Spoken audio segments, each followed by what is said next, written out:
সেখানে আপনারা দেখতে পাচ্ছেন যে পরিযায়ী শ্রমিকদের জন্য ফর্ম ফিল আপ করছে। আপনারা অবশ্যই করবেন, কিন্তু 2026 সালটাকে অবশ্যই মনে রাখবেন যে এই পরিযায়ী শ্রমিকের ফর্মটা কিন্তু মাননীয় মুখ্যমন্ত্রী আপনাদের সুবিধার জন্য করেছেন। আপনারা যাতে বাইরের রাজ্যে গিয়ে কোনো অবহেলিত না হন, ওখানে আপনাদের জন্য আই কার্ডের ব্যবস্থা করা হবে।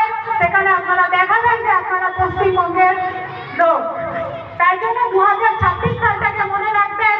আর আজকে যে আমাদের কেন্দ্রীয় সরকার আমাদের উপর অমানবিক অত্যাচার চালাচ্ছে সেটাও মনে রাখবেন।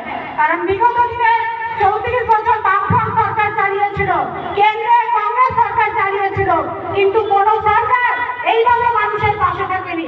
আজকে কোন নেতা মন্ত্রীর মাধ্যমে আপনারা উপকৃত হচ্ছেন না। প্রত্যেক পাড়াতে পাড়াতে মাননীয় মুখ্যমন্ত্রী কিন্তু আপনাদের সুবিধার্থের জন্য ক্যাম্পের ব্যবস্থা করে দিয়েছেন, যেখানে আপনারা 70টা প্রকল্পের পাশাপাশি বিভিন্ন স্কিম জমা দিতে পারছেন। 10 লক্ষ টাকা প্রত্যেক বুথে দেওয়া হচ্ছে, যেখানে আপনার রাস্তাঘাট, ড্রেন, পানীয় জলের দরকার, সেখানে আপনারা আপনার মতামত ব্যক্ত করতে পারছেন। সেখানে কিন্তু শুধুমাত্র তৃণমূল কংগ্রেসের জনপ্রতিনিধি যাচ্ছে না, সেখানে বিজেপি মেম্বার থেকে শুরু করে, কংগ্রেসের মেম্বার থেকে শুরু করে, সিপিএম এর মেম্বার থেকে শুরু করে তারাও যাচ্ছেন, তারাও কিন্তু সেই সুবিধা নিচ্ছেন।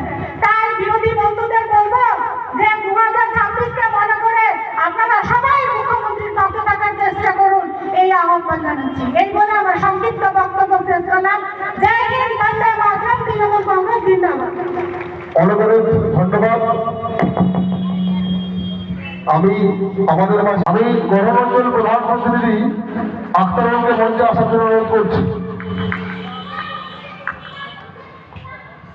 গণমন্ডল প্রধান প্রতিনিধি আখতারুলকে মঞ্চে আসার জন্য অনুরোধ করছি।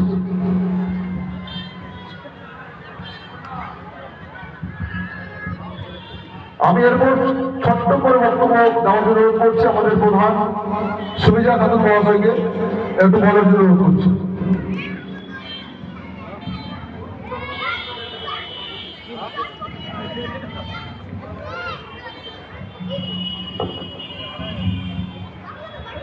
গৌরন গ্রাম পঞ্চায়েতের প্রধান সুবিধা খাতুন, সবাইকে নমস্কার, সালাম জানাই।